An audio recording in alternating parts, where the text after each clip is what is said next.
ನಮಸ್ಕಾರ. ಕುಮಾರ ಭಕ್ತಿ ಬೆಳಕು ಯೂಟ್ಯೂಬ್ ಚಾನಲ್ ನೋಡುಗರಿಗೆ ಇವತ್ತಿನ ದಿನ ಇದು ಗಣೇಶ ಚತುರ್ಥಿ ವಿಶೇಷ. ಈ ಒಂದು ಗಣೇಶ ಚತುರ್ಥಿ ವಿಶೇಷವಾಗಿ ಈ ಒಂದು ವಿಡಿಯೋ ಬರೀ ಈ ಒಂದು ವಿಡಿಯೋದೊಳಗೆ ಈ ಗಣೇಶ ಚತುರ್ಥಿ ಅಂದರೆ ಗಣೇಶ ಹುಟ್ಟಿದ ಒಂದು ಆಚರಣೆ. ಇದು ಈ ಥರ ಒಂದು ಈ ಗಣಪತಿ ತಯಾರು ಮಾಡೋರು ಇವು ಫಸ್ಟಿಗೆ ಗಣಪತಿ ಇಲ್ಲಿ ತಯಾರು ಮಾಡಿ ಮಾರಾಟ ಮಾಡುವಂಥ ಒಂದು ಇದು ಕೇಂದ್ರ ನೋಡ್ರಿ. ಇಲ್ಲಿ ಬಣ್ಣ ಇಲ್ಲದ ಪರಿಸರ ಸ್ನೇಹಿ ಅಂತಾರೆ ಇವಕ್ಕೆ. ಇವು ಗಣಪತಿಗಳದವು. ಆದಷ್ಟು ಗಣಪತಿ ಭಕ್ತರು ಸಾಧ್ಯ ಆದಷ್ಟು ಪರಿಸರ ಸ್ನೇಹಿ ಗಣಪತಿಯನ್ನು ಬಳಸ್ರಿ ಅನ್ನೋದು ನಮ್ಮದು ಒಂದು ವಿನಂತಿ. ಬರ್ರಿ, ಈ ಥರ ನಾನಾ ಥರದ ವಿಧ ಗಣಪತಿಗಳದಾವು ನೋಡಿರಿ. ಇವುಗಳನ್ನು ತೊಗೊಂಡು ಹೋಗಿ ಭಕ್ತಾದಿಗಳು ಊರಿನ ಒಂದು ಸಂಘ ಸಂಸ್ಥೆಯವರು ಎಲ್ಲರೂ ಪ್ರತಿಷ್ಠಾಪನೆ ಮಾಡ್ತಾರೆ. ಈ ಒಂದು ಗಣೇಶ ಚತುರ್ಥಿ ಆಚರಣೆ ವಿಶೇಷ ಇದು. ಈ ಒಂದು ಗಣೇಶ ಚತುರ್ಥಿ ಆಚರಣೆ ಹೆಂಗೆ ಬಂತು, ಈ ಒಂದು ಗಣೇಶ ಚತುರ್ಥಿ ಯಾವ ಥರ ಪ್ರಾರಂಭ ಆತನ್ನೋ ಒಂದು ಮಹತ್ವದ ಒಂದು ಮಾಹಿತಿಯನ್ನು ಇವತ್ತಿನ ದಿವಸ ನೋಡೋಣ. ಇದಕ್ಕಿಂತ ಮುಂಚೆ ಆದರೂ ನಾನು ನುಡಿಯೊಳಗೆ ಎಲ್ಲರ ಬಾಯಿಗೆ ಎಲ್ಲರಿಗೆ ಗೊತ್ತಿರುವಂಥದ್ದಂದ್ರೆ ಗಣಪತಿ ಪಾರ್ವತಿ ದೇವಿ ಒಂದು ಮೈಯನ್ನು ಮಣ್ಣಿಲಿಂತ್ರ ತಯಾರಿಸಿ ಹುಟ್ಟಿಸಿದ್ರು ಅನ್ನೋದು ಮಾಹಿತಿ ಐತಿ. ಒಟ್ಟಾರೆ ಇದು ಗಣಪತಿ ದೇವ ಹುಟ್ಟಿದ ದಿನ ಇದು. ಇದು ನಮ್ಮ ಕರ್ನಾಟಕ ಅಲ್ದ ನಮ್ಮ ದೇಶಾದ್ಯಂತ ಅಲ್ದನ ಮತ್ತು ಹೊಳ್ಳಿ ನೆರೆ ರಾಷ್ಟ್ರ ಕೆಲವೊಂದು ಕಡೆ ಇಲ್ಲಿ ನೇಪಾಳ, ಆನಂತರ ಶ್ರೀಲಂಕಾ ಮತ್ತು ಇಂಡೋನೇಷ್ಯಾ, ಅದು ಮುಸ್ಲಿಂ ರಾಷ್ಟ್ರ ಆದರೂ ಅಲ್ಲಿ ಇಂಡೋನೇಷ್ಯಾದಾಗೂ ಇದನ್ನು ಆಚರಿಸುವಂಥ ಒಂದು ಉದಾಹರಣೆಗಳ ಮಾಹಿತಿಯನ್ನು ನಾವು ನೋಡಿದ್ದೀವಿ, ನೀವು ನೋಡಿರ್ಬೋದು. ಹಿಂಗೆ ಈ ಥರ ಭಾರಿ ವಿಜೃಂಭಣೆಯಿಂದ ಅಲ್ಲೆಲ್ಲೇ ಇದನ್ನು ಆಚರಿಸ್ತಾರೆ. ಈ ಒಂದು ಗಣ ಚೌತಿ ಅಂತೇಳಿ ಕರೆಯುವಂಥದ್ದು ಇದು ಚೌತಿ ದಿನ ಕುಂದ್ರಿಸ್ತಾರೆ ಗಣಪತಿಯನ್ನು. ಈ ಒಂದು ಚೌತಿ ದಿನ ಒಂದು ದಿವಸ ಅಡ್ವಾನ್ಸ ಇದನ್ನು ಗೌರಿ ದೇವಿ ಒಂದು ಆರಾಧಿಸ್ತಾರೆ. ಇದನ್ನು ಹೆಚ್ಚು ಹೆಣ್ಣು ಮಕ್ಕಳು ಇದನ್ನು ಆಚರಿಸ್ತಾರೆ. ಆ ಗೌರಿ ದೇವಿಯನ್ನು ಬರಮಾಡಿಕೊಂಡು ಆ ದೇವಿ ಗೌರಿ ಒಂದು ವೃತ್ತವನ್ನು ಆಚರಿಸಿ ಅದರ ಮರುದಿವಸ ಗಣ ಚೌತಿ ಇರ್ತೈತಿ, ಗಣೇಶ ಚತುರ್ಥಿ. ಆ ಗಣೇಶ ಚತುರ್ಥಿಯಿಂದ ಈ ಒಂದು ಗಣಪತಿಯನ್ನು ಕೂರಿಸ್ತಾರೆ. ಒಂದು ವಿಶೇಷ ಮಣ್ಣಿನಿಂದ ಈ ಗಣಪತಿಯನ್ನು ತಯಾರು ಮಾಡಿ ಈ ಥರ ಮಾರಾಟಕ್ಕೆ ಇಟ್ಟಿರ್ತಾರೆ. ಅಲ್ಲಿಂದ ತಂದು ಕುಂದಿರ್ಸ್ತಾರೆ. ಗಣೇಶ ಚತುರ್ಥಿಯಿಂದ ಹಿಡಿದು ಒಬ್ಬೊಬ್ಬರ ಮನೆಯೊಳಗೆ ಒಂದೊಂದು ಕಡೆ ಒಂದು ದಿವಸ ಕುಂದಿರ್ಸಿರ್ತಾರೆ. ಮುಂಜಾನೆ ಕುಂದಿರಿಸಿ ಸಂಜೆಗೆ ಅದನ್ನು ವಿಸರ್ಜನೆ ಮಾಡ್ತಾರೆ, ಹೊಳಿಗೆ ಕಳಿಸ್ತಾರೆ.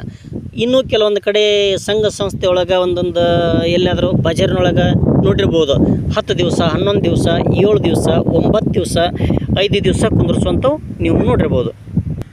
ಅದು ಒಂದು ದಿನದಿಂದ ಹಿಡಿದು 15 ದಿವಸ, 21 ದಿವಸವರೆಗೂ ಕುಂದಿರಿಸಿದ್ರು ಅದನ್ನು ಆರಾಧಿಸುವಂಥ ಭಕ್ತಿ, ಅದು ಒಂದು ವಿಶೇಷವಾದಂಥ ಪೂಜೆ ಮಾಡಿ ಅವರಿಗೆ ಬೇಡಿಕೊಳ್ಳೋದಂದ್ರೆ ವಿದ್ಯಾಬುದ್ಧಿ ಕೊಡು ಅನ್ನುವಂಥ ಒಂದು ಬೇಡಿಕೆ ಮಾತ್ರ. ಇಲ್ಲಿ ಶಾಲಾ ವಿದ್ಯಾರ್ಥಿಗಳಿಗೆ ಇದು ಹೆಚ್ಚು ಇದನ್ನು ಆರಾಧಿಸ್ತಾರೆ.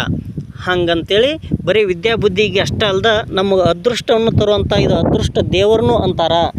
ಆನಂತರ ವಿಘ್ನ ನಿವಾರಕ, ವಿಘ್ನೇಶ್ವರ ಅಂತಾರೆ, ವಿಘ್ನ ನಿವಾರಕ. ನಮಗೇನಾದರೂ ವಿಘ್ನಗಳು ಬರುವಿದ್ರೆ ಈ ಒಂದು ದೇವರ ಪ್ರಾರ್ಥನೆ ಮಾಡಿದ್ರೆ, ಪ್ರಾರ್ಥಿಸಿದ್ರೆ ಬರುವಂಥ ವಿಘ್ನಗಳ ನಿವಾರಣೆ ಆಕ್ಕವು ಅನ್ನುವಂಥ ಅಪಾರವಾದ ನಂಬಿಕೆ ಈ ಒಂದು ನಮ್ಮ ಭಕ್ತ ಮಂಡಳಿಯಲ್ಲಿ ಜನರಲ್ಲಿ ಇರ್ತೈತಿ. ಇದು ಅಂಥೊಂದು ವಿಶೇಷ ಈ ನಮ್ಮ ಕರ್ನಾಟಕ ಅಲ್ದ ಮಹಾರಾಷ್ಟ್ರ, ತಮಿಳುನಾಡು ಇಂಥ ಕೆಲವೊಂದು ರಾಜ್ಯದಾಗೂ ವಿಜೃಂಭಣೆಯಿಂದ ಅವರ ಒಂದು ಪದ್ಧತಿ ಪ್ರಕಾರ ಆಚರಿಸ್ತಾರೆ. ಈ ಒಂದು ಗಣೇಶ ಚತುರ್ಥಿಯನ್ನು ಪ್ರಾಚೀನ ಕಾಲದಿಂದಲೂ ಆಚರಿಸ್ಕೋತ ಬಂದಾರ. ಅದು ಮತ್ತು ಈ ಒಂದು ನಮ್ಮ ನವಭಾರತದೊಳಗೂ ಅತಿ ಹೆಚ್ಚು ಆಚರಣೆ ಮಾಡಿದ್ದಷ್ಟೇ ಅಲ್ಲದೆ ನಮ್ಮೊಂದು ಬ್ರಿಟಿಷರ ಜೊತೆ ಹೋರಾಡೋಂಥ ನಮ್ಮೊಂದು ಭಾರತೀಯರಿಗೆ ಭಾಳ ಒಂದು ಅತ್ಯವಶ್ಯಕ, ಭಾಳ ಅತ್ಯಂತ ಸಹಾಯ ಆದಂಥ ಒಂದು ಘಟನೆಯೂ ಐತಿ.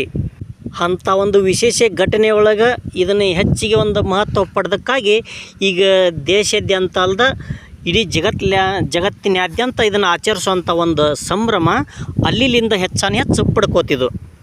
ಅಂದ್ರೆ ಅವಾಗ ಒಂದು ಬ್ರಿಟಿಷರ ಒಂದು ಯುಗದೊಳಗೆ, ಅದು 19ನೇ ಶತಮಾನದೊಳಗೆ ಸಮಾಜ ಸುಧಾರಕರು ಮತ್ತು ಸ್ವಾತಂತ್ರ್ಯ ಹೋರಾಟಗಾರರ ಆಗಿರುವಂಥ ಶ್ರೀ ಬಾಲಗಂಗಾಧರ ತಿಲಕ್ ಅವರು ಜನರನ್ನು ಒಂದು ಥರ ಈ ಒಂದು ಭಕ್ತಿಗೆ ತಳ್ಳಿ ಅವ್ರಿಗೊಂದು ಇದನ್ನು ವಿಶೇಷ ಒಂದು ಮನವರಿಕೆ ಮಾಡ್ಕೊಂಡು ಇದರಿಂದ ಒಂದು ಸಂಘಟನೆ ಕಟ್ಕೊಳಕ, ಬ್ರಿಟಿಷರ ವಿರುದ್ಧ ಹೋರಾಡೋಕೆ ಅನುಕೂಲ ಆಗುವ ಒಂದು ಉದ್ದೇಶಕ್ಕಾಗಿ ಇದು ಒಂದು ಹೆಚ್ಚಿಗೆ ಜನಪ್ರಿಯನೂ ಆಯಿತು. ಆ ಒಂದು ಘಟನೆ ಮಹಾರಾಷ್ಟ್ರದಿಂದ ನಡೀತಿದ್ದು.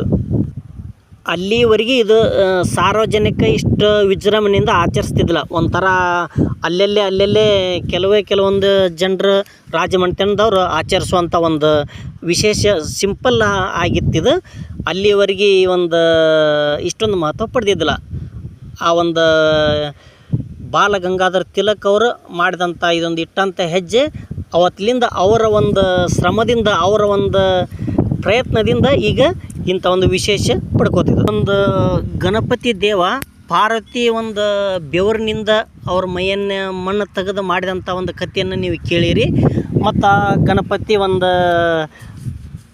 ಒಂದು ಪರಮಾತ್ಮ ಜೊತೆ ಹೋರಾಟ ಮಾಡಿ ಮಡ್ದದ್ದೂ ಈ ಕತೆ ಕೇಳಿರಿ. ಅಂಥದ್ರೊಳಗೆ ಹೊಳ್ಳಿ ಪುನರ್ಜನ್ಮ ಮಾಡಿದಂಥ ಪರಮಾತ್ಮ ಆನೆ ಒಂದು ಮುಖವನ್ನು ಹಸ್ತಾನ. ಅವಾಗಲಿಂದ ಗಜನನ ಬಂತು. ಈ ಒಂದು ಮಾಹಿತಿ ಅಂಕರ್ ಜಗತ್ ಜಾಹೀರ ಆಗೈತಿ. ಅವಾಗಲಿಂದ ಇದು ಗಣೇಶ ಚತುರ್ಥಿ ಆಯ್ತು. ಗಣಪತಿ ಹುಟ್ಟಿದ ಅಂಥೇಳಿ ಅಂದಿಲಿಂದ ಗಣಪತಿ ಒಂದು ಹಬ್ಬವನ್ನು ಮಾಡೋಕ್ಕೆ ಪ್ರಾರಂಭಿಸಿದರು.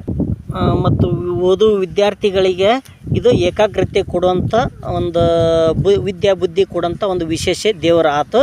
ಆನಂತರ ಯಾವುದೋ ಒಂದು ವಿಘ್ನವನ್ನು ನಿವಾರಣೆ ಮಾಡ್ಕೋಬೇಕಾದ್ರೆ ಪ್ರತಿಯೊಂದು ದೇವಾಲಯದೊಳಗಾಗಲಿ ಒಂದು ಯಾವುದೋ ಒಂದು ಕೆಲಸದಕ್ಕಿಂತ ಮುಂಚೆ ಈ ಗಣಪತಿಗೆ ಪೂಜಿಸಿ ಆ ಒಂದು ಕೆಲಸಕ್ಕೆ ನಾವು ಶುರು ಮಾಡಿದ್ರೆ ಯಶಸ್ವಿಯಾಗಿ ವಿಘ್ನ ಬರದಂತೆ ನಿರ್ವಿಘ್ನವಾಗಿ ಆ ಕೆಲಸ ಮಾಡ್ತೈತಿ ಅಂಥೇಳಿ ಒಂದು ಎಲ್ಲರಲ್ಲಿ ಇದೊಂದು ವಿಶೇಷ ನಂಬಿಕೆ ಐತಿ. ಆ ಥರದ ಈ ಒಂದು ವರ ಐತಿ ಗಣಪತಿ ಹತ್ರ. ಇದು ಇಷ್ಟ ಅಲ್ದ ಸಮೃದ್ಧಿ ಮತ್ತು ಅದೃಷ್ಟವನ್ನು ಕೊಡುವಂಥ ದೇವರಂತೇಳಿ ಅದನ್ನು ಸಹ ಒಂದು ನಂಬಿಕೆಯಿಂದ ಪೂಜಿಸ್ತಾರೆ. ಶಾಪ ಮತ್ತು ನಾವು ಶಾಪ ಮುಕ್ತರಾಗಬೇಕಾದ್ರೆ, ಆನಂತರ ಪಾಪವನ್ನು ಕಳ್ಕೊಬೇಕಾದ್ರೆ ಈ ಒಂದು ಗಜನನ್ನು ಪೂಜಿಸಬೇಕು ಅಂಥೇಳಿ ಒಂದು ಪುರಾಣದ ಒಂದು ಉದಾಹರಣೆ ಹೇಳ್ತೈತಿ. ಆ ಒಂದು ಪುರಾಣ ಪ್ರಕಾರ ಗಣಪತಿಯನ್ನು ಆರಾಧಿಸಿದ್ರೆ, ನಾವು ಪೂಜಿಸಿದ್ರೆ ಪಾಪ ಮುಕ್ತರಾಗ್ತೇವೆ ಅಂಥೇಳಿ ಕೆಲವೊಂದು ವಿಶೇಷ ಪುಟದೊಳಗೆ ಐತಿದು. ಇಂಥ ಒಂದು ಹಬ್ಬವನ್ನು ಹೆಂಗೆ ಆಚರಣೆ ಅಂತಂದ್ರೆ, ಇದು ಒಂದು ತಿಂಗಳಿಗಿತ್ತಲೂ ಅತಿ ಅಧಿಕ ದಿನದಾಗಲ ಈ ಹಬ್ಬವನ್ನು ಆಚರಣೆ ಮಾಡೋಕ್ಕೆ ಸ್ಟಾರ್ಟ್ ಮಾಡ್ತಾರೆ. ಮದುವೆ ಆದವರು ತವ್ರ ಮನೆಯಿಂದನ ಅರಿಶಿನ ಕುಂಕುಮ ವಸ್ತ್ರ, ಆನಂತರ ಹತ್ತಿ ಒಂದು ವಸ್ತುವಿನಿಂದ ಮಾಡಿದಂಥ ಗೆಜ್ಜೆಯನ್ನು ಕೆಲವೊಂದು ಕಡೆ ಬಳಸ್ತಾರೆ. ಅಂಥದ್ರಲ್ಲೇನು ಇದನ್ನು ಆಚರಣೆ ಮಾಡ್ತಾರೆ. ಆ ಒಂದು ಪುರಾಣ ಪ್ರಕಾರ ಭಾರಿ ಕಟ್ಟುನಿಟ್ಟಾಗಿ ಭಾರಿ ಶ್ರದ್ಧೆಯಿಂದ ಆಚರಣೆ ಕೆಲವೊಂದು ಕಡೆ ಮಾಡಿ ಆ ಒಂದು ನೈವೇದ್ಯಕ್ಕೆ ಅದಕ್ಕೆ ವಿಶೇಷವಾದಂಥ ನೈವೇದ್ಯ ತಯಾರು ಮಾಡುವಂಥವು ಬೇಕಾಗ್ತಾವೆ ಗಣಪನಿಗೆ. ಇದು ಭಾಳ ವಿಶೇಷವಾಗಿ ಒಂದು ಗ್ರಂಥಗಳ ಪ್ರಕಾರ, ಪುರಾಣಗಳ ಪ್ರಕಾರ 16 ಹಂತದೊಳಗೆ ಪೂಜೆಯನ್ನು ಮಾಡ್ತಾರೆ. ದೀಪ ಧೂಪ ಕೆಲವು ಉಪಯುಕ್ತ ವಸ್ತುಗಳು ಗಣಪನಿಗೆ ಬೇಕಾಗ್ತಾವೆ. ಅಂಥ ಷೋಡಶೋಪಚಾರ ಪೂಜೆ ಮುಗಿಸಿದ ನಂತರ ವಿಸರ್ಜನೆ ಅಂತ ಬರ್ತೈತಿ. ಕೆಲವೊಂದು ಕಡೆ ಎಷ್ಟೆಷ್ಟು ದಿನ ಗಣಪತಿಯನ್ನು ಕುಂದಿರಿಸಿರ್ತಾರೆ ಅದರ ಪ್ರಕಾರ ಮುಗಿದ ನಂತರ ಅದು ಕೊನೆಯ ದಿವಸ ಅಂತ ಬರ್ತೈತಿ. ಆವಾಗ ಗಣಪತಿಯ ಒಂದು ವಿಸರ್ಜನೆ ಕಾರ್ಯಕ್ರಮ ನಡಿತೈತಿ. ಈ ಒಂದು ಸರ್ವ ಸಿದ್ಧಾಂತನಿಗೆ, ಆನಂತರ ಈ ವಕ್ರತುಂಡ ಗಣಪತಿಗೆ ಈ ವರ್ಷ ಬೀಳ್ಕೊಟ್ಟು ಮುಂದಿನ ವರ್ಷ ಬಾ ಅಂಥೇಳಿ ಒಂದು ವಿಶೇಷವಾಗಿ ಪುರಾಣ ಪ್ರಕಾರ ಉತ್ತರ ಪೂಜೆ ಅಂಥೇಳಿ ಮಾಡ್ತಾರೆ. ಈ ಥರ ಪೂಜೆ ಮಾಡಿದ ನಂತರ ಗಣಪತಿನ ಹೊಳ್ಳಿ ಮುಂದಿನ ವರ್ಷ ಬರಾಕ್ಕೆ ಬೇಡ್ಕೊಳ್ಳುವಂಥ ಆ ಒಂದು ಗಳಿಗೆ ಇರ್ತೈತಿ. ಆದ್ರೆ ಅದನ್ನು ಗಣಪತಿಯನ್ನು ಒಗ್ಯಾಕೆ ಹೋಗುವಾಗ ಇಂಥೊಂದು ಈ ಥರ ಹಾಡು ಡ್ಯಾನ್ಸ್ ಹಿಂಗೆ ನೃತ್ಯ ಮಾಡ್ತಾರಲ್ಲ, ಅದು ಒಗ್ಯಾಕೆ ಹೋಗುವ ಒಂದು ಗಣಪತಿ ವಿಸರ್ಜಿಸುವಂಥ ಕ್ರಿಯೆ ಅಲ್ಲದು. ಅದು ಒಂದು ಪಾರ್ವತಿ ಮತ್ತು ಪರಮಾತ್ಮರು ಕೈಲಾಸ ಪರ್ವತದೊಳಗೆ ಅವ್ರನ್ನ ಬೀಳ್ಕೊಡಕ್ಕೆ ಮಾಡಿದಂಥ ಒಂದು ಕಾರ್ಯಕ್ರಮ ಅಂಥೇಳಿ ಕೆಲವು ಪುರಾಣ ಪ್ರಕಾರ ಮಾಹಿತಿ ಐತಿ. ಪಾರ್ವತಿ ಪರಮೇಶ್ವರರು ಆ ಒಂದು ಕೈಲಾಸ ಪರ್ವತಕ್ಕೆ ಹಿಂದಿರುಗಿ ಹೋಗಬೇಕಾದ್ರೆ ಈ ರೀತಿ ಹೋಗಲಿ ಅಂಥೇಳಿ ಜನಸಾಮಾನ್ಯರು ಆಚರಿಸ್ಕೊತ ಬಂದಂಥ ಒಂದು ಪದ್ಧತಿ ರೂಢಿ ಇದು. ಈ ಥರ ಸಂಗೀತ ಸಂಭ್ರಮದೊಳಗೆ ಪಾರ್ವತಿ ದೇವಿಯನ್ನು ಅವರನ್ನು ಕಳಿಸ್ತಾ ಈ ಒಂದು ಗಣೇಶನನ್ನು ವಿಸರ್ಜನೆ ಮಾಡ್ತಾರ ಅಂಥೇಳಿ ಈ ಒಂದು ಪುರಾಣದೊಳಗೆ ಮಾಹಿತಿ.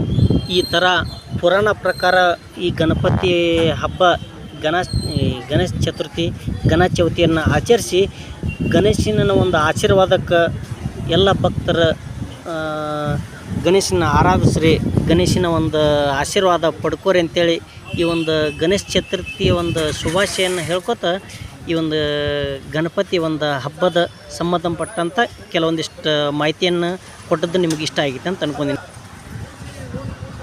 ಅಲ್ಲಂಥ ಒಂದು ಗಣಪತಿಯ ಒಂದು ಪುಸ್ತಕದೊಳಗೆ ನನಗೆ ಸಿಕ್ಕಂಥ ಅಲ್ಪ ಸ್ವಲ್ಪ ಮಾಹಿತಿಯನ್ನು ನಿಮಗೆ ತಿಳಿಸೀನಿ. ಇದರೊಳಗೆ ಏನಾದರೂ ಸ್ವಲ್ಪ ತಪ್ಪು ತಡೆಗಳಾಗಿದ್ದರೆ ಕ್ಷಮಿಸಿರಿ. ಇದಕ್ಕಿಂತ ಹೆಚ್ಚಿನ ಒಂದು ಮಾಹಿತಿ ಇದ್ದರೆ ನಮಗೆ ತಿಳಿಸ್ರಿ. ಈ ಒಂದು ವಿಡಿಯೋ ನಿಮ್ಗೆ ಇಷ್ಟ ಆಗಿತ್ತು ಅಂತ ಅಂದ್ಕೊಂಡಿನಿ. ವಿಡಿಯೋ ಇಷ್ಟ ಆಗಿದ್ರೆ ಲೈಕ್ ಮಾಡಿರಿ, ಇಷ್ಟ ಆಗಿಲ್ಲ ಡಿಸ್ಲೈಕ್ ಮಾಡಿರಿ. ನಿಮಗೆ ಏನಾದರೂ ಇದ್ರ ಬಗ್ಗೆ ನಮಗೆ ಮಾಹಿತಿ ಕೊಡದಿದ್ರೆ ಹೇಳೋದಿದ್ರೆ ಕಮೆಂಟ್ ಮುಖಾಂತರ ಕಮೆಂಟ್ ಮಾಡಿರಿ. ಓಕೆ, ಈ ವಿಡಿಯೋ ನೋಡಿದ್ದಕ್ಕಾಗಿ ನಿಮ್ಮೆಲ್ಲರಿಗೆ ಧನ್ಯವಾದಗಳು. ಈ ವಿಘ್ನೇಶ್ವರ, ಈ ಗಣಪತಿ ನಿಮಗೆ ಸರ್ವ ಸಂಕಷ್ಟವನ್ನು ಬಯಲು ಮಾಡಿ ನಿಮಗೆ ಒಂದು ಒಳ್ಳೆಯ ವಿದ್ಯಾಬುದ್ಧಿ ಕೊಡಲಿ, ಅದೃಷ್ಟವನ್ನು ತಂದು ಕೊಡಲಿ ಅಂತೇಳಿ ಈ ಗಣಪತಿ ಹಬ್ಬದ ಶುಭಾಶಯಗಳನ್ನು ಹೇಳ್ಕೊತಾ ಈ ಒಂದು ವಿಡಿಯೋ ಮುಗಿಸ್ತೀನಿ. ಮುಂದಿನ ಒಂದು ವಿಡಿಯೋದಾಗ ಮತ್ತು ಇನ್ನೊಂದು ವಿಶೇಷ ದೇವಾಲಯ, ಒಂದು ಪುಣ್ಯಕ್ಷೇತ್ರವನ್ನು ತೋರಿಸ್ತೀನಿ. ನಮಸ್ಕಾರ.